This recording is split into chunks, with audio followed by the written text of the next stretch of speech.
A big story NewsNation has been following all week. It is, of course, the New York City Bodega fatal stabbing. Surveillance video shows store clerk Jose Alba stabbing Austin Simon after Simon charged and shoved Alba after his girlfriend's EBT card was declined as she tried paying for a bag of chips.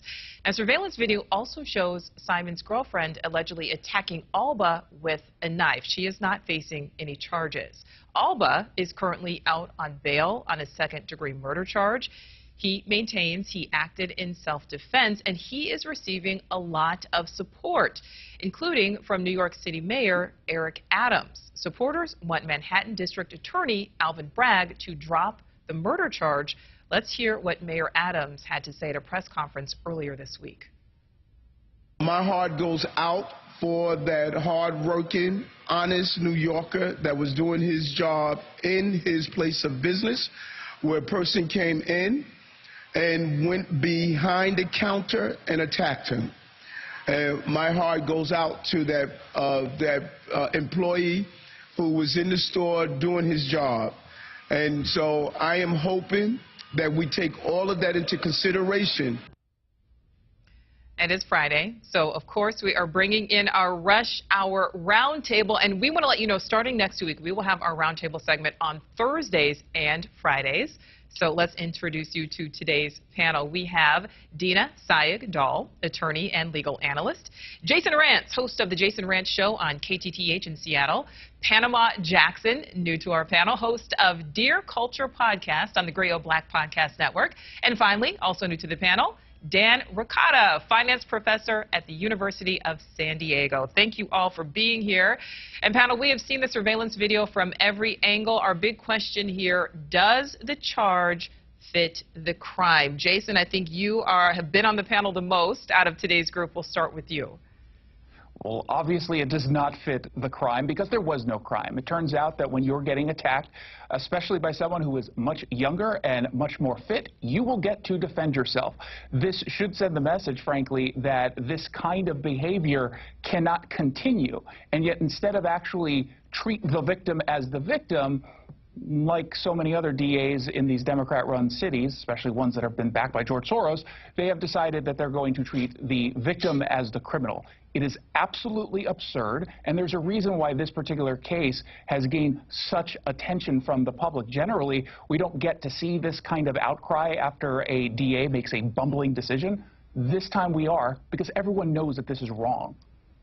You know, and I would say just a few moments ago, one of our NewsNation viewers, Richard T., he sent us a comment online saying, quote, the DA should drop the charges filed against Alba. He acted in defense, in self-defense, that I could see in the videos. That coming again from Richard T. Panama, let's go to you. Do you agree? Do you agree with Robert there? Do you agree with Jason?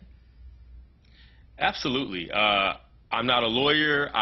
Perhaps I don't know the New York law as to what constitutes self-defense in a very deliberate, definitive manner, but I do know what I saw, right? And what I saw is a man who was being harassed and attacked at his place of work by somebody who he literally had no idea what that person might do. All he did know was he came behind the counter and attacked him.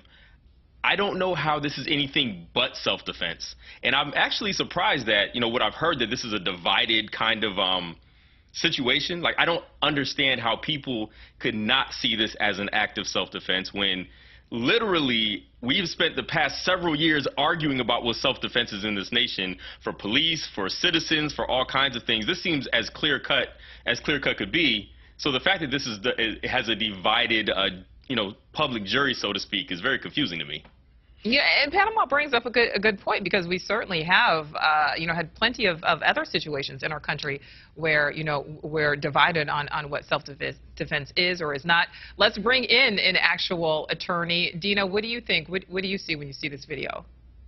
Well, I think he brings up a great point. I mean, self-defense, the reason why they often do go to trial, especially as here when there was an unarmed person being killed, is because it is a question of fact. You know, you're looking at, did that person subjectively and objectively think their life was in imminent danger? And that's often debatable around the facts. So we see these go to trial. I mean, I cover these quite a bit, and there's usually pros and cons. I mean, one thing we know, I don't think we've seen all the video has been released. And also in New York, they have a duty to retreat. And that, I think, is the reason why there's this gut reaction about it, and maybe why legally it's a little bit more nuanced, because he was not in his home. Could he have left and the threat had ended? It's a little bit unclear to the edited videos for me whether or not he could have done it. I think perhaps the worst thing, though, would be for the DA to bring the charges and then rescind them because of public opinion. He really should have waited and continued the investigation until he was absolutely sure that he wanted to bring charges. Well, speaking of that, Dina, what do you think about the fact that the girlfriend who appears, from that different angle to stab Alba is not facing any charges, or at least not yet? Yeah, and I think that's a key point that you just said, not yet. And it is very possible. If they decide to drop the charges, and so he was in self-defense, then at that point she can be an assault. If the murder charges stand, then she could be seen as intervening to stop a murder. And so I think that they may or may not charge her, kind of depending on what they end up doing to Alba's charges. All right, Dan, I don't want to leave you out. What do you think about this? Number one, thanks for videotape. So at the moment, I've got to call into a videographer to see if I can get my house wired. I think we all probably should. But no, kidding aside, look, I agree with the panel. This is, to me, pretty clear by looking at the video. There's a victim here that we haven't talked about. There's a 10-year-old girl. Imagine the behavior here, right? Mom goes home, complains to the boyfriend that her chip purchase was denied for her spicy Doritos. The boyfriend goes back to beat up the clerk. That's a really bad lesson for this 10-year-old, and that's really sad to me. All right. So we don't have any disagreement on this panel at this point, it sounds like. This might be... Well, I certainly hope at the end of this, though, that Alvin Bragg actually learns a little bit and that there's actually some pressure put on him to stop with these policies. Because even though this is a high-profile case, to be clear, there are a lot of instances in which he goes very easy on actual criminals. And that is why we've seen such out-of-control violence in Manhattan and greater New York. And of course, we're seeing this across the country, again, in very specific spots where you have DAs that have effectively taken on the same kinds of policies. Alvin Bragg's campaign website says he's standing up for tenant rights, civil rights, human rights. He forgot victim rights. I suspect they ran out of room on the webpage. I don't know. But to me, the DA's first responsibility is just that.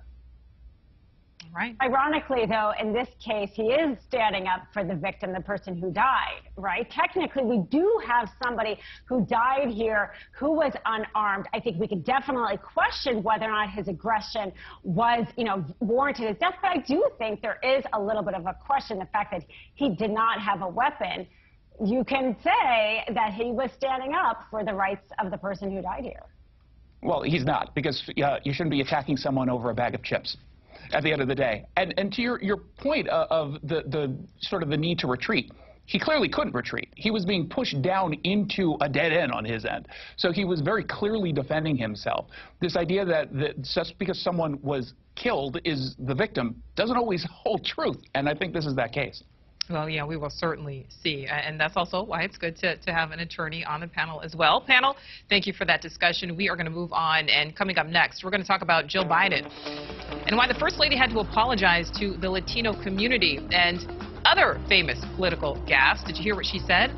Well, here's the question. Are we getting too sensitive about what politicians say, or should they be called out? And later, you might remember public service announcements like this, warning about how to protect yourself in the event of an atomic bomb. Well, they are back, but modernized for a modern audience. We'll discuss why the city of New York decided to put out a new PSA on how to prepare for a nuclear attack.